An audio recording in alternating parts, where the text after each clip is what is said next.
away from Rolla, Missouri, my friend John Jeffrey Bradshaw. Good morning, Dave. Good morning, JJ. What's on your mind? Well, tell me, Dave, haven't you been set back a little bit this week by the flood of revelations coming out of Washington, D.C.? I've never seen a better thing in my life. I knew it was coming, though. I predicted it last week based on John Solomon, who I think is a real legitimate journalist. Mm-hmm. And he's saying, don't pay attention to things like the Epstein. Don't pay attention to any of that stuff. Something's happening, and it's going to be huge. And he was dead on. Right. He's right. Dead on, wasn't he? Tulsi Gabbard has, of course, declassified some things. Let me do a quick explanation of how this works. Yeah, please. Tulsi Gabbard is the DNI, the Director of National Intelligence. And in previous administrations, you never saw these folks.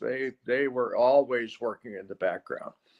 But as Director of National Intelligence, she gets to read all the good stuff. And she has the capability of classifying and declassifying things.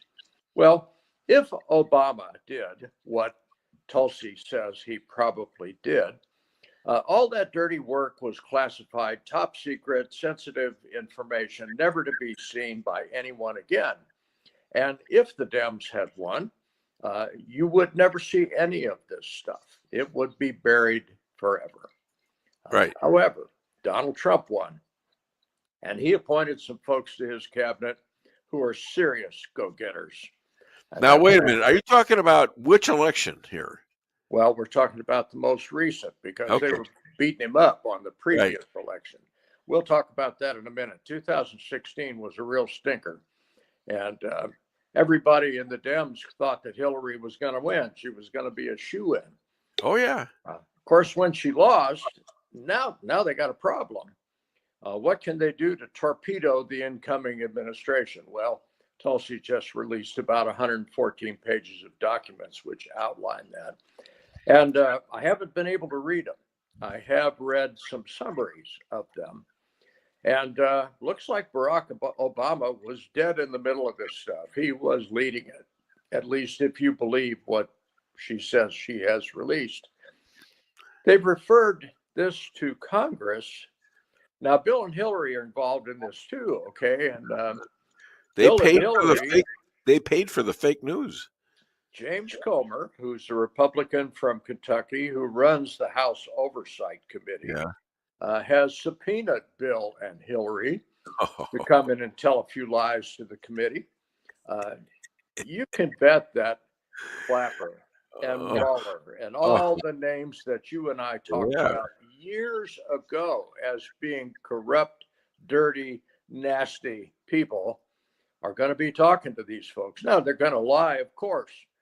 They're going to plead the fifth, of course. They're going to do what the Constitution allows them to do to try to deflect the guilt from them.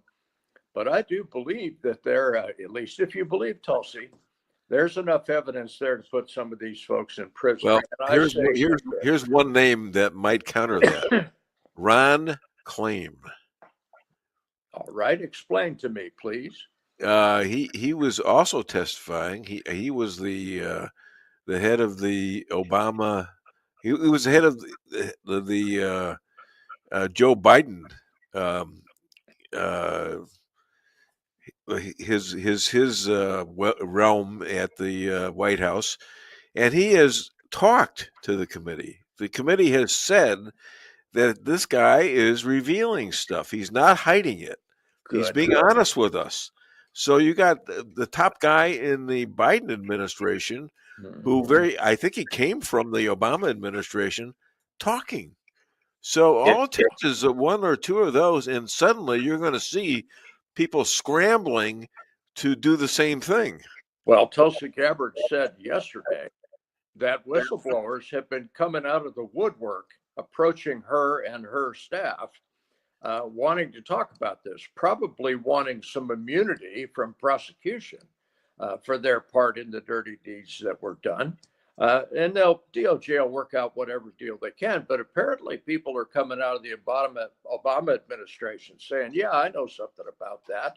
And I was there when this conversation happened. And One of the most damning things she released was a handwritten note by James Clapper, who more or less outlined what they were doing. This Who's thing was, James Clapper? Tell everybody who James Clapper is. well, we have the director of the CIA and the director of the FBI holding hands with each other. That would be Clapper Brennan. This was before the Comey issue came up.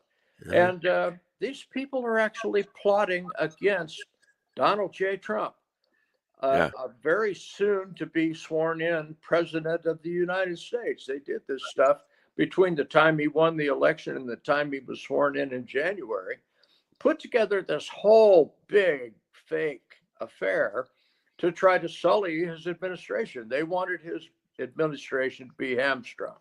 And frankly, they managed to do that to some degree. Trump had some successes in his first administration, despite what these people did. Yeah, but this thing started then too. Yes, it did. It started then. So that's when they started going to FISA courts. Oh yes, this jerk Comey. Yeah, I mean, geez, he's going to FISA courts and he's lying his butt off to them, but he goes so often that they say, well, there's got to be something there.